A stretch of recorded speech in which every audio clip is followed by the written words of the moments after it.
Hi, everyone. Wishing everyone a beautiful day. So, joining us here is Joseph, well known as leadership expert and customer experience. So, hi, Joseph. Thank Hi, you Vic. so much Good for to see you. joining. Yeah, Good to yeah. see you. Thank you so much spending your time with us. You know, and My we are excited to know more about you and your work, your passion. Would you please share with us a bit about yourself and how you choose this expert area? Well, I got to tell you, I'm going to go way, way back, and mainly because I want people to realize that you can start in a very bad way and end up in an amazing place. And that certainly is my story. I was literally dropped in a trash can at 3 days of age by a mother who had hid my pregnancy during the entire time and was so ashamed and so worried that her parents would disown her that she hid the pregnancy 3 days after the birth, having gone across from one state to another. She put me in a trash can. I was extracted from the trash can by a police officer, adopted to two wonderful parents who loved me, didn't have much money, so didn't have money to go to college, and was fortunate enough to get a scholarship from, I think, just hard work and really great luck. But from there, I went to graduate school and I studied clinical psychology, start working in a variety of different settings, and consulted for a little fish market in Seattle, Washington, where they throw fish. It's called the Pike Place Market. And it began the career that I now follow today, which is as a consultant, an author, and a speaker. Thank you so much for sharing that story, Joseph. And we're glad that things turned out beautifully at the end. You know, when you were young, and then and the older that you get, the more values that you bring to the world, and despite the the not so beautiful beginning. All right, and so why did you choose to study psychology back then when you were in university?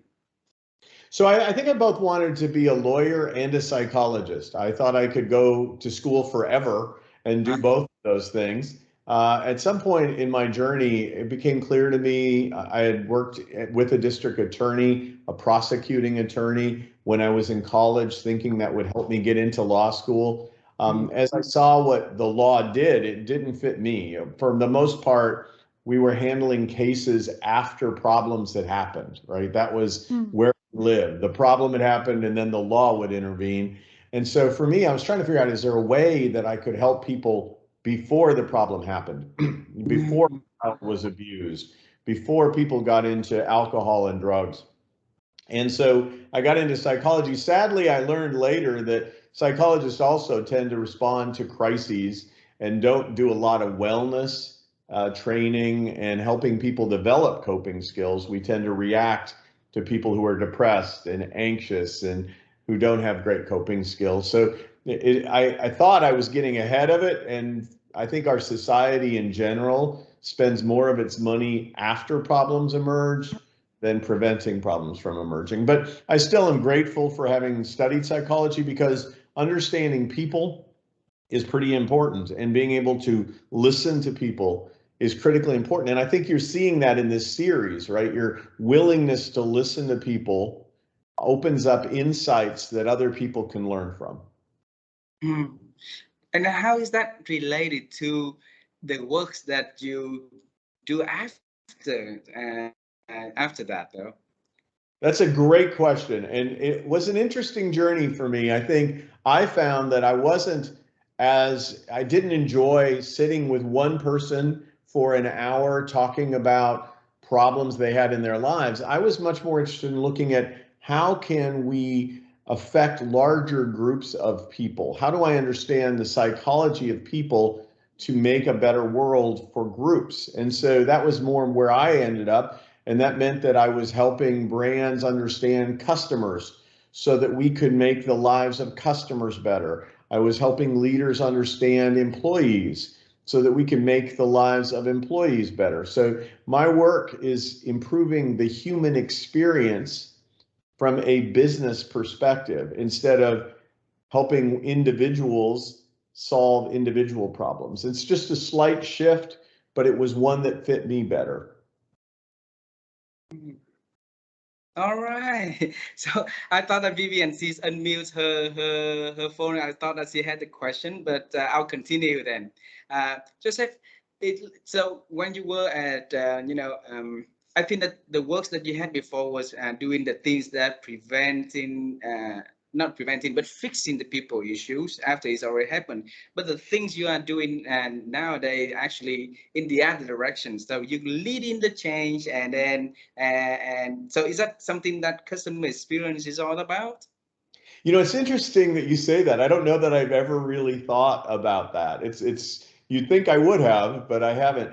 I think that is exactly what we do, right? My job is to say, how do we make experiences better? How do we think about the future of what customers want so that we can start building the infrastructure, the people, the processes, the technologies that we need to make a better experience for humans as they buy things, as they spend time in a store, as they spend time online. How do we make all of that better? And I think that how do we serve people instead of just take money from them? So that is really my journey, and I guess it is a lot more proactive or Right. anticipating than Mm. reactive. Jo- But I Joseph, so I yes, think Vivian, go also ahead. Sorry. when we observe you have a huge network and connectivity with the senior leadership. So we're in the middle manager level. Is that where you can teach us how to connect and maybe to create or expand that kind of network? Wow, that's a awesome question. You know, just as you've had hundreds of people that you've connected with, right? You make connections and those people know people, and before you know it, you've had 300 or so interviews to date with people like myself. The same is true in my world. So and particularly at the beginning of the pandemic, you know, I was very actively working on a book for Godiva chocolate, and I'll kind of give you the journey there. The CEO of Godiva at the time was a woman I worked with back when she was at Starbucks, when I'd written a book about Starbucks and consulted for them. And now she's the head of Godiva, and it was their 95th anniversary coming up.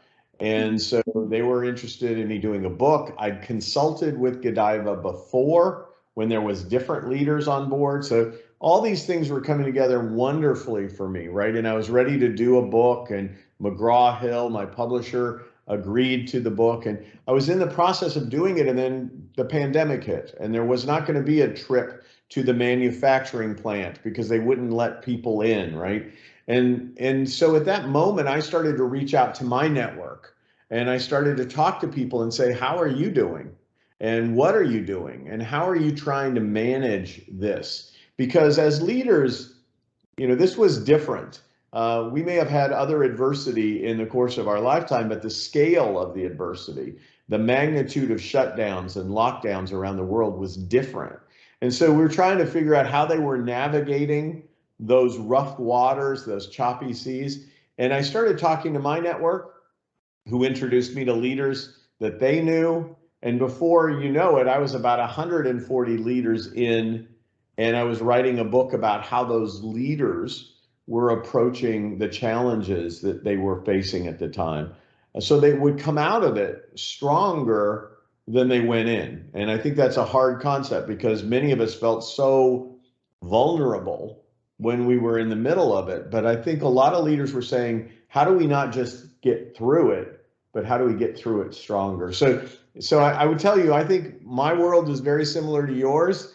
The people you know someone, and being able to do great things for the people that you know, and then ask them for referrals to others has really opened up my eyes on lots of leaders that I might not have otherwise had the chance to meet.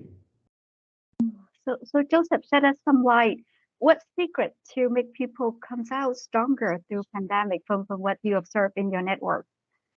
I think first it's admitting that you don't know things, right? It's hard to come out stronger if you have a closed mindset and believe you already have it figured out. Or worse yet, you know you don't, but you try to act like you do because you think that leadership is acting like you have the answers, right? In truth, the people who get through this the best are the ones who say, I am trying. I don't know exactly what to do. What are you trying? What are you trying? And are collecting ideas. They are also willing to test some of those ideas. They're willing to ask people, does this work for you? Is this making sense for you? I want to try this. And so I think we saw a lot of leaders who did that. The other thing that really made people stronger and organizations stronger was an understanding that leaders had to take care of themselves. Now, I love Simon Sinek, and he wrote a book called Leaders Eat Last, right?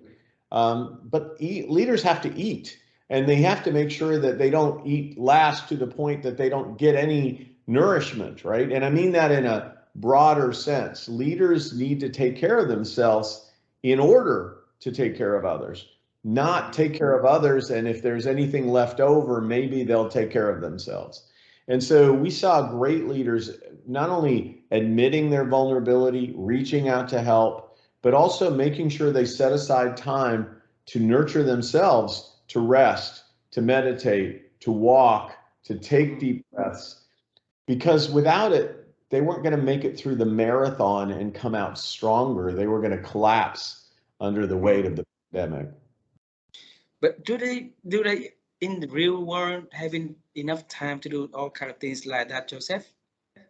So the reason I asked for it is because I met my CEO, and he seems to be doing works 20 hours a day himself. So don't have the time to meditate, or even visiting the family on the weekend. So I'm not sure if for out of the 140 people that you've been interviewed for the book Stronger Through Adversity, right? Do they have the time to do all kind of things like that?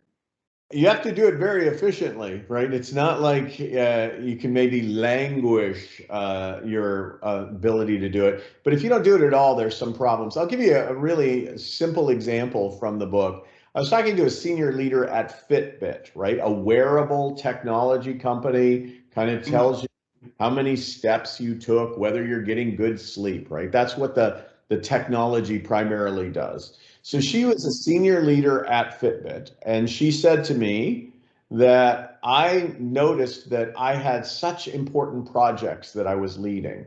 I was working with Stanford Medical School to see if our technology could help us track, whether you had exposures. Early on, she was doing all of this work. It was so important to the world that she was not getting up to walk, to stretch, to breathe. She said, I realized I was having a problem when my own technology was telling me that I am not taking care of myself, right?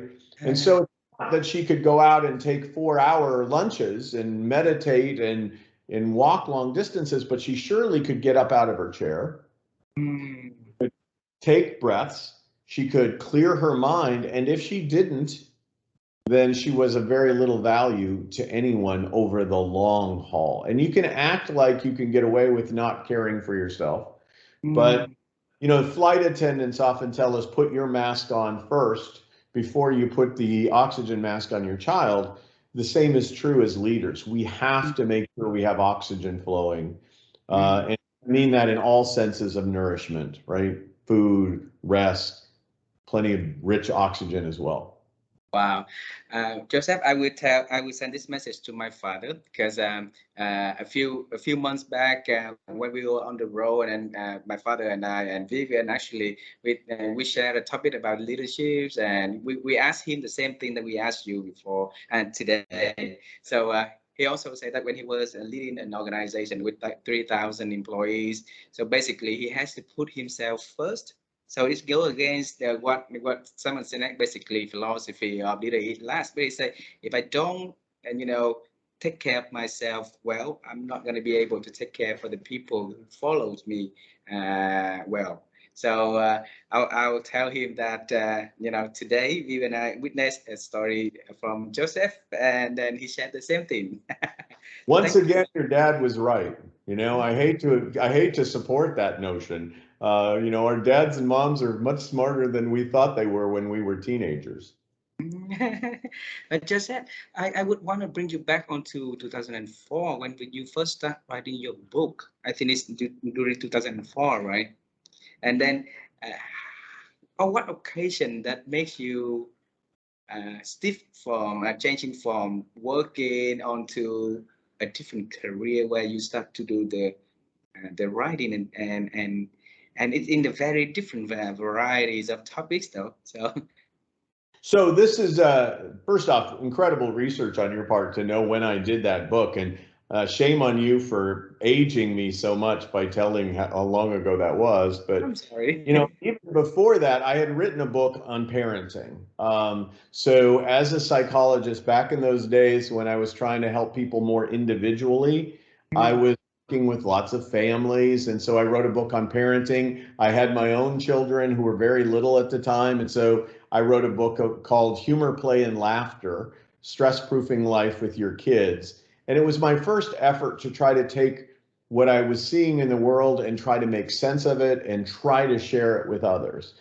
mm, And so I had been bitten by the bug of trying to take ideas and translate them for larger audiences. mm, And while that book was in the parenting realm and it was not a particularly large publisher, I'd always had it in the back of my mind that as I saw things that were right in the world, that I mm, would share them with the world. And Johnny Yokoyama, who is really the founder owner of the Pike Place Fish Market in mm, Seattle, Washington, where they throw fish and create a very dynamic experience. And they had videos about them called Fish and prior books written about them called Fish. But Johnny had never had his story told. And mm, so it became an opportunity for me, who'd known Johnny, loved Johnny, worked with Johnny, to say, Johnny, I really want you to be able to tell your own story and mm, not a third party just give a sliver of the story from their angle. I want you to be able to tell your journey. And so I helped him write that book. We co-authored it together called When Fish Fly. mm, And such an amazing thing. It was a major publisher. It was a AOL, Time Warner, Disney publisher. It was very successful. And I think it got the attention of Starbucks, mm, and which was, in the same city, and got to work with them, consult with them, and write my first book about Starbucks, mm, probably around 2006 to 2008, somewhere in there. mm. But how did you persuade the CEO of Starbucks for you to come in and basically do the whole autopsy of their organization? First with Starbucks, then with Zappos, then with Mercedes-Benz, right? Those organizations is too huge, and a lot of things they do. Uh, Sometimes it's seen as secrets for outsiders to not know. It's better not knowing the recipe's success, right? But then you were able to persuade these leaders to share their story, to let you come in inside, do a consulting, understanding, and even writing about that. How did you talk to them? We wanted to learn that. Well, this is a really strange story. So if you're ready for it, here I go.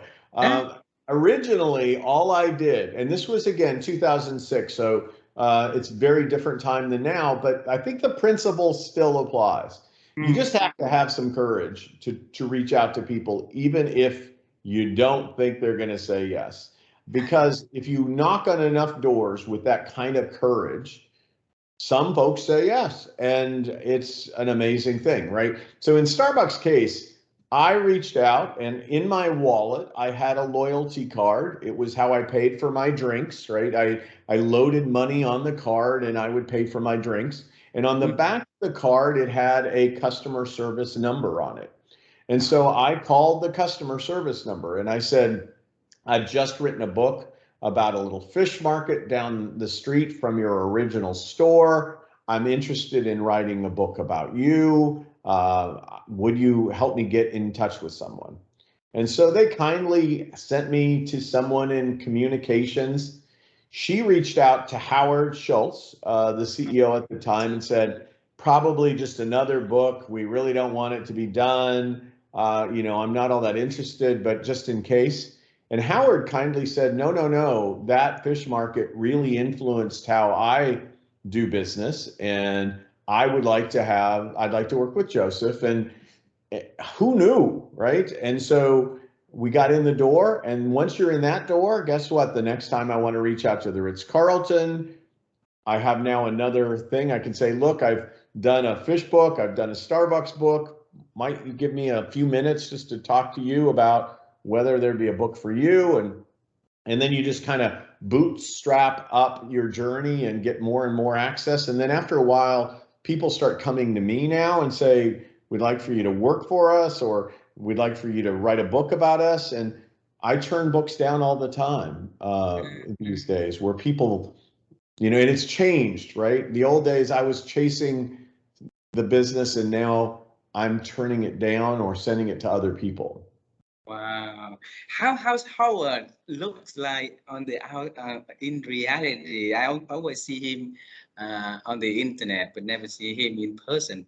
How did that, chemistry between you and him? Can you share with us?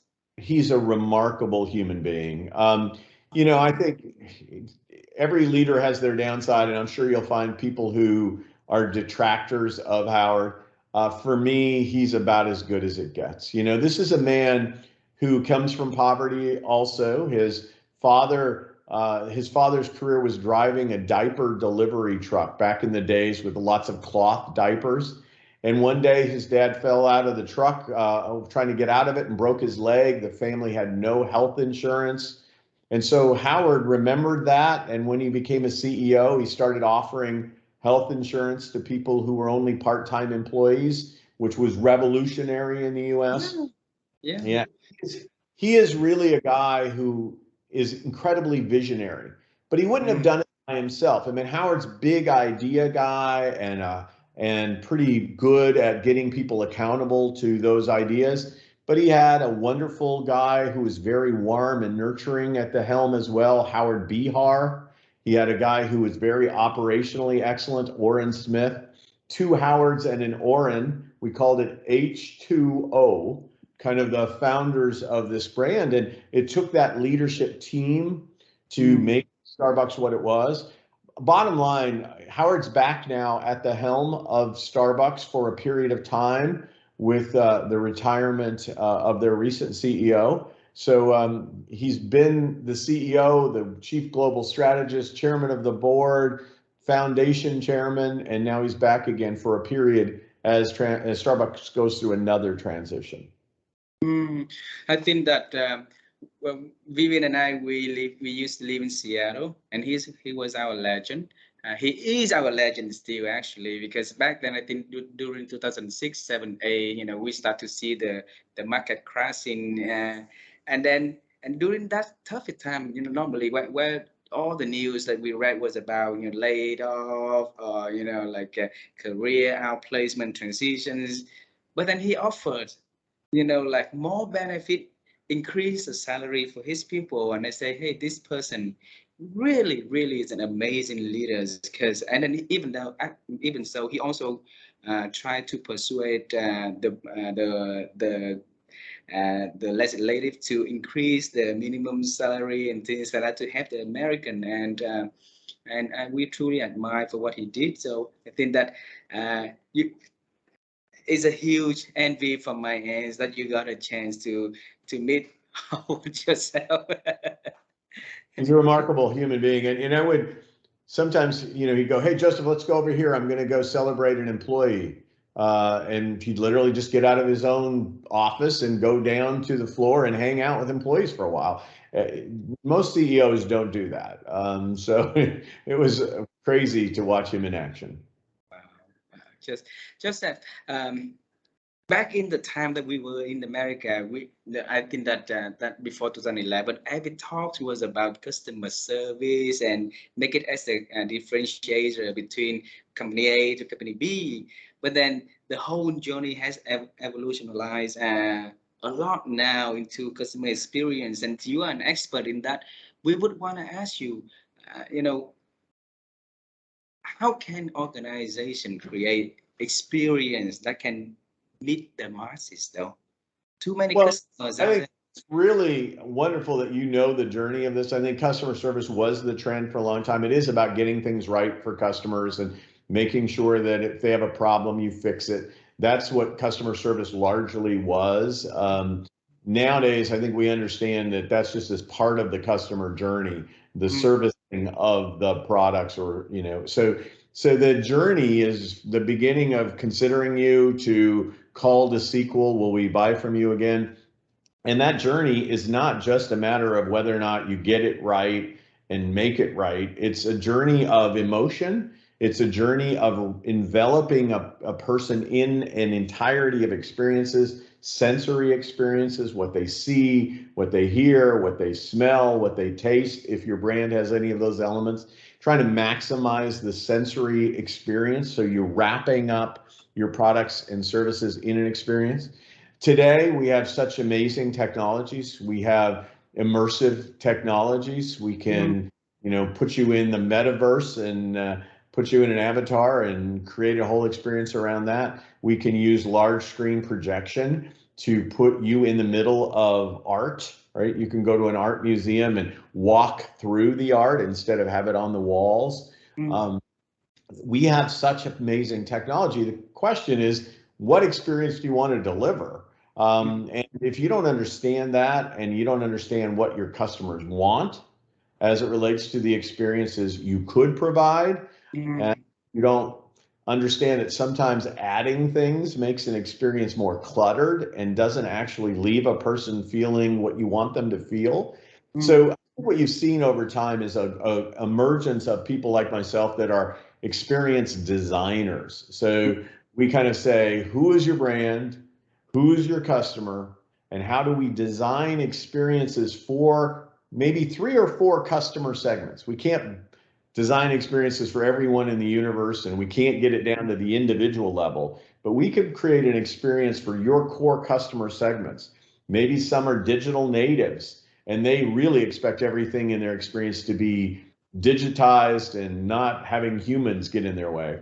Others might be real digital aliens, and they're coming around to technology, but they just as soon have a person before they have a screen.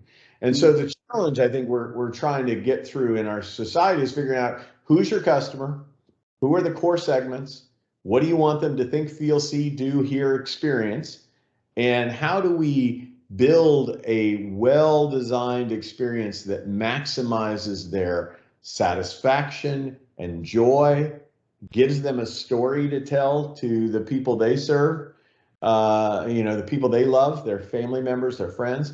And that's really what I do all day long for all kinds of brands. It's crazy. Experience designer, right? That's what you call. That's pretty much it. And helping leaders and their teams, design and execute those experiences. I am curious about this because a few months back I had the same questions about the CX, right, customer experience, and I asked one of the friends. I say, if we want to build a good CM, like customer experience for program, do we have to have the prerequisite that customer service has to be good first? And then customer experience is something that we build on top, or if an organization is poor at customer service, but then they want to transform, and through customer experience is the way that they can do transformations and solving the issue with customer service. Is that can you explain to me if my understanding is wrong or right? It's absolutely a great question. I'd be interested. What did your friend say before I answer myself? Because I have an answer. I promise I'll give you my answer, but I'm curious what they said. He's a salesperson himself, okay, and his answer was very general, so I didn't buy it in. But he said that customer experience is something that we can always build on top, and we can build from scratch, and over the years we wipe out the bad reputation about customer service. So I want to hear from your expertise. It's a hard answer for anyone, right? So let me start with this. Customer service produces satisfaction. If you don't satisfy customers, you shouldn't be in business, right? So if you don't have a satisfactory experience, it's table stakes today. That is just kind of, if you don't understand how to satisfy people, that's why when I see people come up and say, I have 98% satisfaction with my customers, I'm like, great, you should stay in business. That doesn't mean anything about whether they're loyal, though. They're not necessarily going to come back to you. If they get a coupon from someone they think is going to satisfy them equally, they're going to go for a lower price option from someone who's satisfactory. So I hate when customers say, you're fine, that was okay, it was satisfying. Well, that's nothing. The goal really, I think, for us is to not only have a brain of a person say, oh, averaging across the interaction, I'd say it's more satisfying than not. If you're not there, you better fix that because your ship is going to sink. However, once you're there, now the opportunity is, how do you get them to stay? How do you get them to buy from you again? How do you get them to want to go tell their friends about you so you don't have to pay so much to advertise? How do you make sure that they're not going to say bad things about you that you have to try to advertise over, right? Like try to sell people on the fact that, oh, your friends are wrong. We're really great. I mean, that's almost impossible. So how do you get to the top of heart as well as top of mind with customers? And that's based on experiences. If I feel I get you and I care about you and I'm anticipating your needs and you walk out feeling joy, delight, appreciated, any number of things that a brand is trying to deliver, then I've created an experience and you're going to want to tell your friends. You know, you're not going to say, oh, I had an okay meal and it was fine and I'm sad. The service was okay. You don't go tweet that. And so our goal is to figure out what is the emotional drivers that cause people to want to come back and to want to tell their people to join them. Wow. So as the experience designer, how's the day look like to you if you're working with your clients though? Well, I mean, thanks to COVID, it's a lot more of what we're doing right now, right? I'm looking into a camera and we're talking about what is the goal, what are our initiatives, who's the core customer segments, what are the key moments that matter most in that customer journey? How do we know? Do we have data? Do we need to get more customer data? Do we need to have focus groups? Some of the day it's talking to customers myself and saying, tell me what it's like when you go through this phase, what matters most to you, what do you remember from your journey with the brand? So I'm looking for, what are the memorable moments? Did they stand out? It's a lot of, okay, well, let's try this. Let's see if this works. And then find out from data that more customers like A versus B, not only based on what they tell you, but based on how they behave. So more customers choose A versus B. Even if they tell you they like B better on a survey, you know behaviorally A is the winner. And so it's a lot of that. It's a lot of test and learns, agile approaches to design, but it's understanding, why are we designing this and who are we designing this for and what do they need and what are they telling us and what aren't they telling us that behaviorally they obviously need, because even though it doesn't come out in surveys, it comes out in the way they make choices. All of that is it. You know, we add a scent, we decide whether or not did they stay longer with that scent or did they stay longer with this scent. We ask them, did you smell anything? And many times they'll say, no, I didn't smell anything, but we put a scent in there and we know one of them is working more for the experience than another. And so that's what my day is like, constantly trying to figure out who my customer is, what do they need, and how do I help make sure that we create a memorable experience that they crave and want to crave as well. But Joseph, thanks for sharing that. Your day spent a lot of asking, listening, and analyzing data before you can create some prototype and some tests for your clients, right? So my question is, now it's related to the technology. Thanks for the technology that enabling you and I and Vivian to have a discussion today, right? But with the constant increase of using technologies and using the internet, it seems to me that we're starting to lose the personal touch. You know, like and emails is better, and message is better.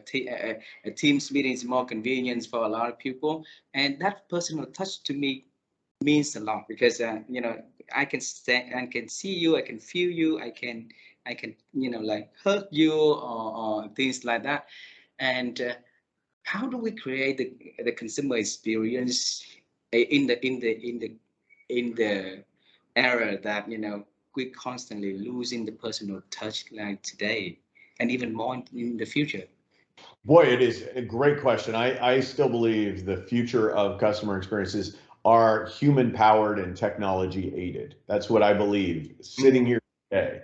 Now, there'll be some people who will tell you we don't need people at all. There are predictions that we're not going to have anybody in human service anymore. mm, Everything is going to be technologically driven, and maybe they're right. And I don't know that I want to be in that world, but you know, maybe I will. You know, who knows? But for me, I think it is figuring out how to insert people, have people available when people want people, when they want to opt into a human.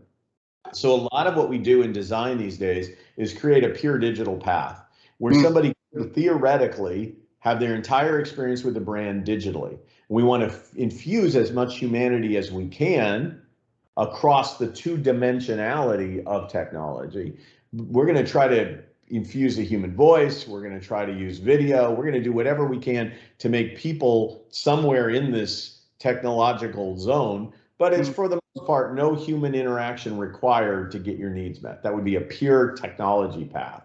mm, Then also going to typically build a pure human path where if you don't want to use any technology whatsoever and just interact with us, there are people available. Probably a little pricier path, right? Because that requires a lot of humans available. And realistically, what we know is that most people today want sometimes humans, sometimes technology. They kind of bounce back and forth. When they want a person, they want a person. When they mm, want to be, you know, to go into a supermarket to shop, they're going to do that because they like that smelling the produce themselves or grabbing their own melons.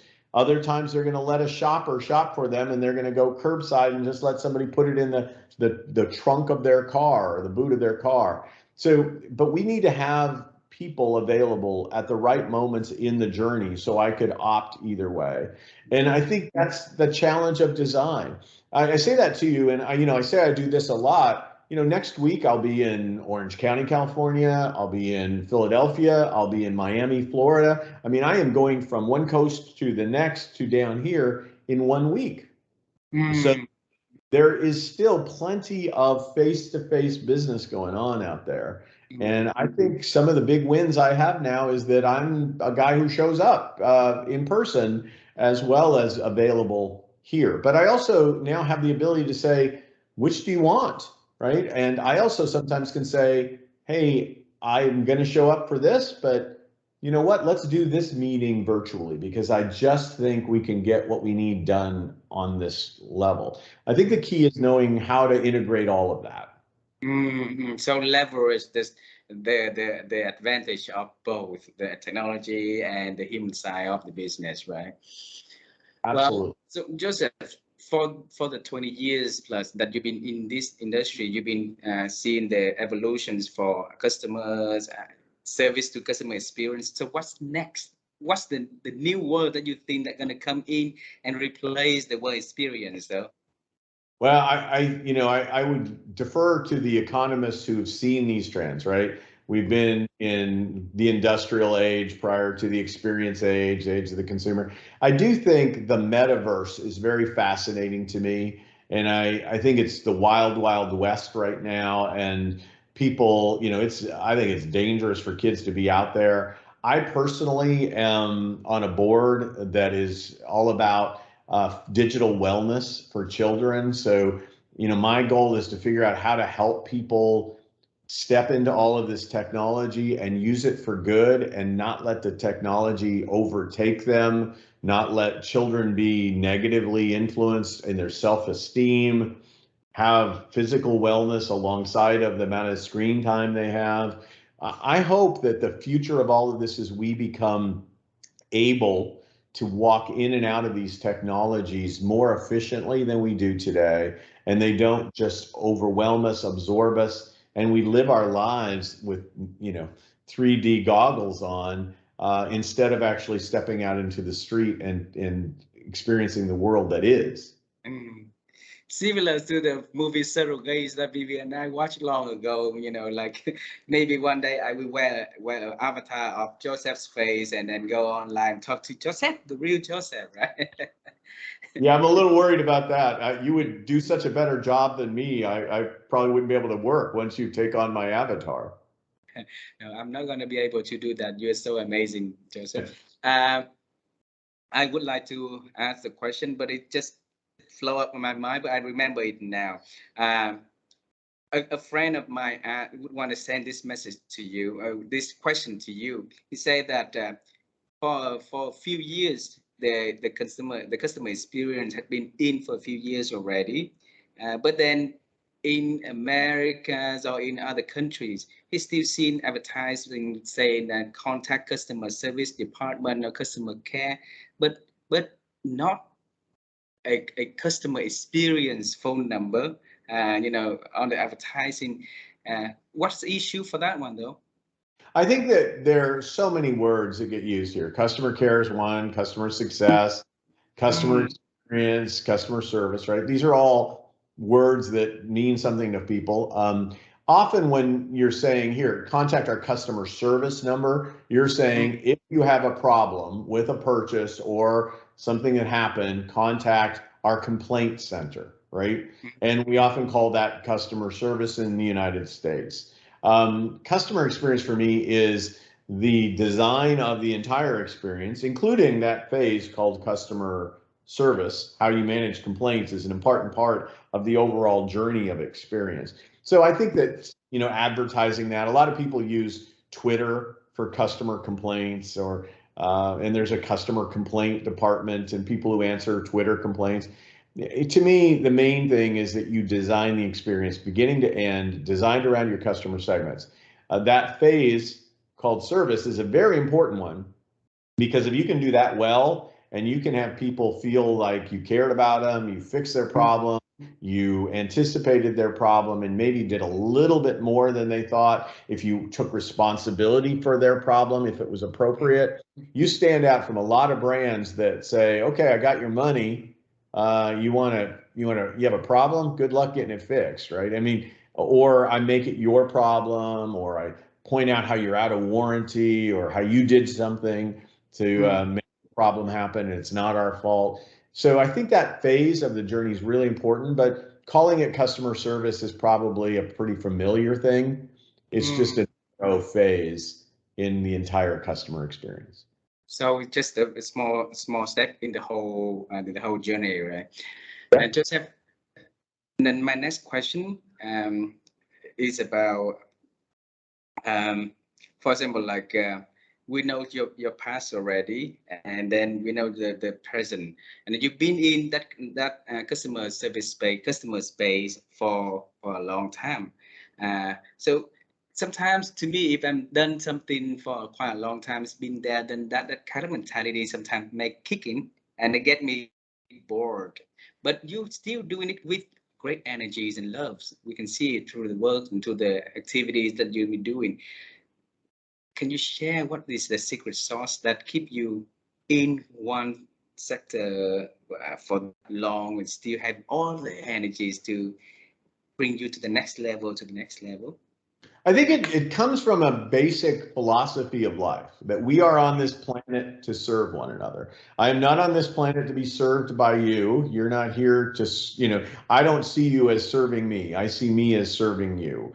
And I may not have served you today. You may conclude this was a big waste of your time, but I woke up this morning with the hope that I could be of service to you.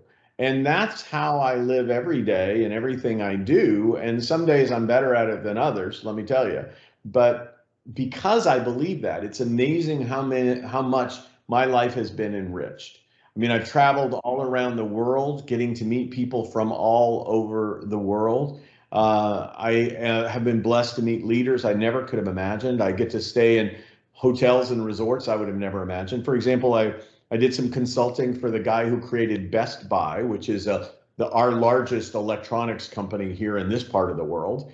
And he bought an island in the Virgin Islands, essentially, and built a giant resort. And I consulted on how to develop their experience. And so I spend time at these kind of places. I'm not from that background. I would have never been able to afford to go on this island probably, but in serving others, that service serves us, right? And I think for me, I've gotten so much out of being of service. I don't know what else I do. I know that I've got to slow down, right? Like there's a whole new generation of designers who I'm so excited about, and I love watching their work. And I'm looking at how do I add value to their lives and then kind of fade out. So I'm not that 90-year-old guy just saying, we should do it my way, right? I am really excited to see the new ideas and yield to a new generation of designers, and hopefully occasionally be that person who said, "Hey, have you thought of this? Because that might be a value." So yeah, that's how I think it's going. It's transitioning a bit for me now to try to be doing less and being more of a resource. Wow, thank you for always. Thank you for that. Like core value that you have for yourself, be a service to the people. If everybody can have that, I think the world is so beautiful. It's still beautiful. It can be more beautiful. Okay. Look at what you're doing. It's obvious to me you do. I mean, there's no reason to spend as much energy and time bringing guests on, building relationships with guests, trying to focus on who they are for the good of your country folks. To me, that's the same. We're cut out of the same cloth. Thank you so much for the kind word. I will go to the last question for our conversations, okay? And since we know the past, we know the present, we want to know the future. If is there anything exciting and exciting that you are working on that you want to, share with us and the audience a little bit? Yeah, I think there's two things. I mean, I'm definitely joining more boards, right? So I'm able to have an influence in guiding startups who are trying to do some things. And I've really enjoyed working with boards who are, trying to guide leaders and make sure they keep a focus on the customer for sustained growth. And the other thing that I'm flirting with more and more is developing tools and leadership products to help people in large groups through online training so that I can touch parts of the world where I can only visit, Vietnam or Singapore or Malaysia once in a while because of the travel and just there's just only so much of me. But to be able to create asynchronous learning where people could get pieces of that whenever they want, wherever they are, I'm certainly excited about doing more of that. And I'm starting to build more product in that space. You already done, you already have a lot of legacies through the work, the books that you write. I'm sure that whatever that you put on using the technology, the video, the online platform for training will bring that legacy last forever. And I congratulate you for that. We really admire what you do, Joseph. And we look up to you as our role model for us to continue to grow, learn, unlearn, and relearn. And thank you so much for putting the service at your heart to service the people around you. And today you are servicing us and the community in Vietnam. We thank you very much. Okay. Thank you so much. And thank you, Vivian. I appreciate you being there too. And much success to both of you and to all of us who are trying to find our way through this crazy time in the world. Yes, thank you very much. Thank you, Joseph. All the best to you. Safe travel for next week. Okay. So there's a lot of traveling you are having for next week. So have some rest and then be safe. Stay safe. Thank you. Bye bye. Thank you, Joseph. Yeah. Talk to you again. Bye. That's all again.